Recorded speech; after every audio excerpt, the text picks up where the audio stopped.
Welcome to CCTV America. I'm Elaine Reyes.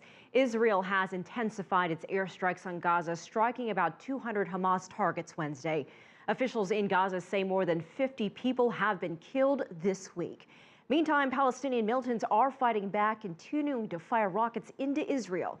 CCTV's Rowie Rettenberg is live in Tel Aviv. And Rowie, this was another day of intense exchanges. You were down at the Israel-Gaza frontier earlier, so tell us what you saw.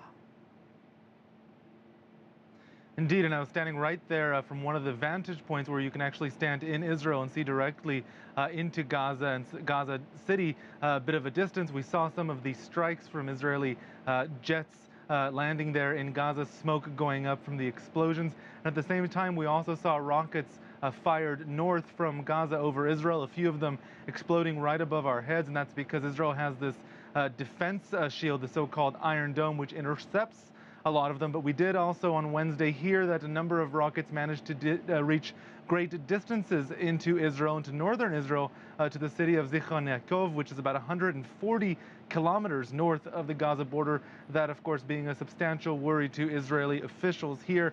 They've opened public shelters in cities like that. There are also rockets fired towards the city of Dimona, which, if you know, is the site of Israel's nuclear facility, one of Israel's nuclear facilities.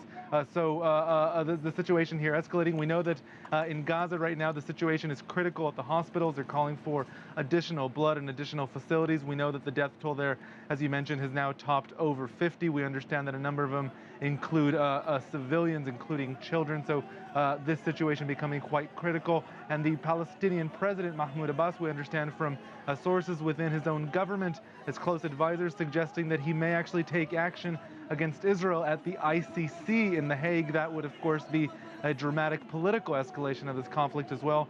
In the last few hours, Israeli Prime Minister Benjamin Netanyahu has also spoken to world leaders, including Ban Ki-moon, trying to justify Israel's actions in Gaza, saying this is the best way to deal with Hamas.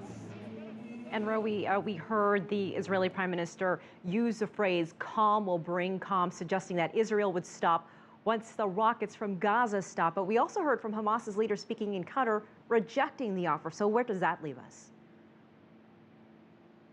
Indeed, and Khalid Mashal there was speaking in Doha, and what he was effectively rejecting is calls by, or suggestions by Mahmoud Abbas that they return to the terms of November 2012. That was the last ceasefire, and that brought this relative calm, I should say, for about 18 months. Khalid Mashal basically saying that the terms are different.